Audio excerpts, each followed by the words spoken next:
तुम भी ना वसु। क्या हुआ देव सर? मैंने क्या किया? कुछ नहीं किया, यही तो गड़बड़ है। मैं कुछ करना चाहिए था। दादी साहब को जोर से डांट लगाती और कहती कि संतोष चुपचाप हॉस्पिटल जाओ।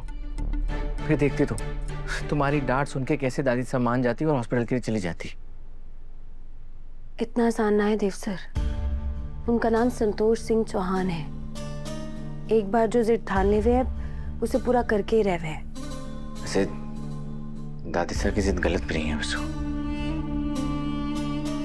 मैंने भी तो बहुत बुरा किया तुम्हारी फैक्ट्री तोड़कर। फैक्ट्री ने तुम्हारा सपना तोड़ दिया। वसु उस वक्त मेरा भी दिल दुखा हुआ था। मुझे लग रहा था कि मासा तुम्हारे काम के खिलाफ है और मासा को नाखुश करके हमें कोई भी काम नहीं करना चाहिए।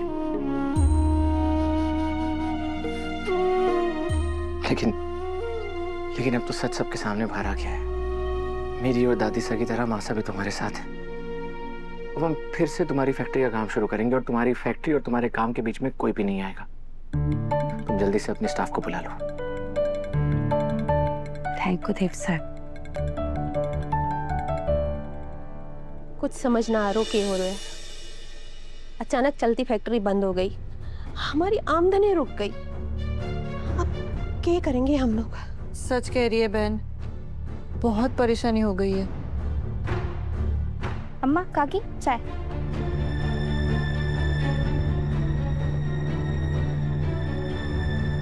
अम्मा, अब नया काम कहाँ ढूंढे? पास वाली फैक्ट्री में देखें क्या? अब तो ईंट और पत्थर ढोने की दिहाड़ी मिल जाए वो भी बहुत है। सच कह रही हैं काकी, मेरा तो वहाँ कुछ ही दिनों में मन लग गया था, जैसा अपने ही घर हो। अम्मा, काकी, वसु भैया का मैसेज। क्या? वसु का मैसेज? हाँ, जल्दी पढ़ के सुना। उन्होंने हमें वापस फैक्ट्री बुलाया है। फैक्ट्री वापस से शुरू हो रही है। सच? कान्हा जी ने हमारी सुन ली। अब हमें और कहीं काम ढूंढने की जरूरत ही ना पड़ेगी और पसंद का काम इज्जत से करेंगे।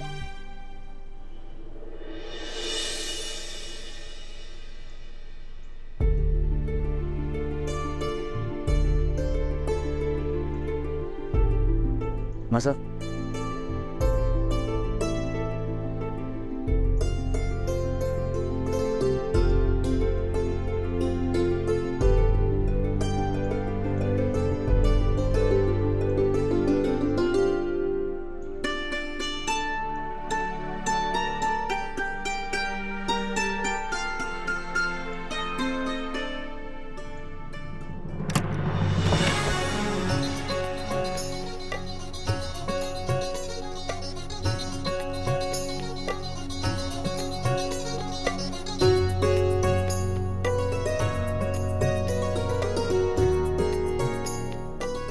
दिव्या, पूरी जगह अच्छी तरह से साफ करवा के सारी चीजें अच्छी तरह से सलीके से रखनी होगी। जी मासा, काम शुरू करते हैं, आइए।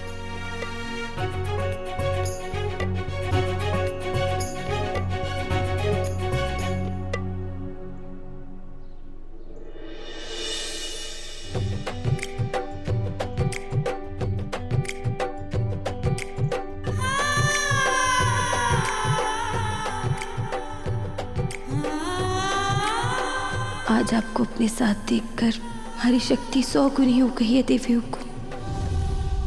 वसुड़ी,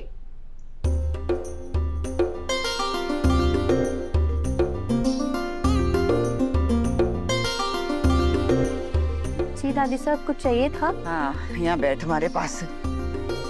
दादी साहब, सब लोग अंदर काम कर रहे हैं, मैं काम पूरा करके आती हूँ फिर बैठ जाती हूँ। हाँ, अरे बैठ तू हमारे पास। जिसने बिगाड़ा है वही सब हारेंगे। तू बैठ।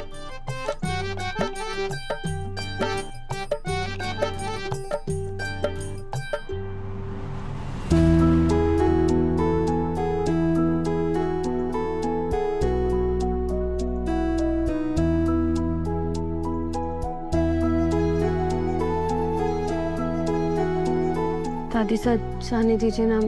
देखिए देवी हुकुम भी खड़ी है, मेरे को अच्छा ना लग रहा। जाने दीजिए ना। अच्छा तू छोड़ वो सब, मारे को यो बता कि ये थारी का किस्सा, इसने कौन सी बूटी खाई है जो इतना मन लगा के काम करे? ए मयूर की बिंदनी, इधर आ। जी माँ जी साहब। तबीयत तो ठीक है ना सारी? हाँ हाँ माँ जी साहब, बिल्कुल ठीक है। पहले खराब थी क्योंकि मैं ही अपने परिवार के साथ कुड़ती रहती थी, लेकिन अब मैं सुधर रही हूँ और अब तुम्हारे को सबके साथ प्यार से और मिलजुल के रहना है। इसकी तबीयत तो सच में ठीक ना है। ये रखो के माँ जी साहब, बहुत ही भारी है, रख के आऊँ? हाँ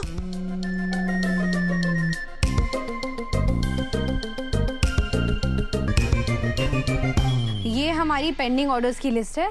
सबसे पहले फटाफट हमें इन ऑर्डर्स को पूरा करना है। हम सब टाइम पर कर लेंगे दिव्या मैडम जी। चलो फिर लग जाओ काम पे। हाँ।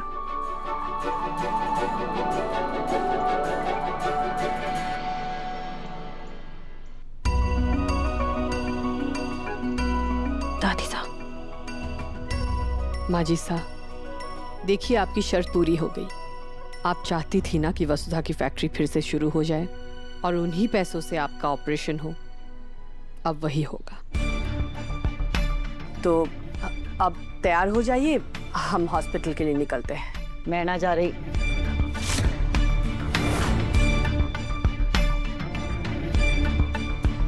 अभी शरत पूरी ना हुई हमारी, भी बहुत कुछ बाकी है।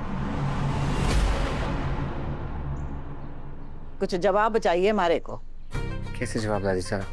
तूने किस हक से वसूड़ी के कारखाने में तोड़फोड़ की, उसको काम बंद करवायो? अरे पति है, दोस्त बन के रह, तो मालिक कैसे बन गए हो? पत्नी के सपनों का, उसके कर्मों का हिसाब अपने हाथ में कैसे ले लियो तूने? और सफाई देने की कोई जरूरत ना है, जवाब दे मारे।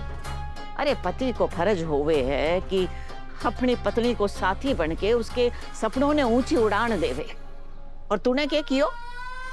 तूने तो उसके पंख नोच के फेंक दिए, उसकी उम्मीदों ने चकना चूर कर दिया। दादी साहब मैं बात पूरी ना हुई है हमारी, ध्यान से सुन और जवाब दे मारे को। देख, चंद्रिका को लेके गलत फहमी तो मारे को भी हुई थी, मैंने तोड़फोड़ मचाई, तो फिर तूने ये सब क्यों कर दियो? अब इस बात की थारे को सजा जरूर मिलेगी। मैं गलत हूं तो पता मारे को। नहीं दादी साहब, गलती हुई है मुझसे, और छोटी नहीं बड़ी गलती हुई है, इसलिए आज जो सजा देनी है मुझे मंजूर है। इस घर में तो तू ही सबने सजा देवे है। अब थारे बेटे की बारी है, देश ने सजा।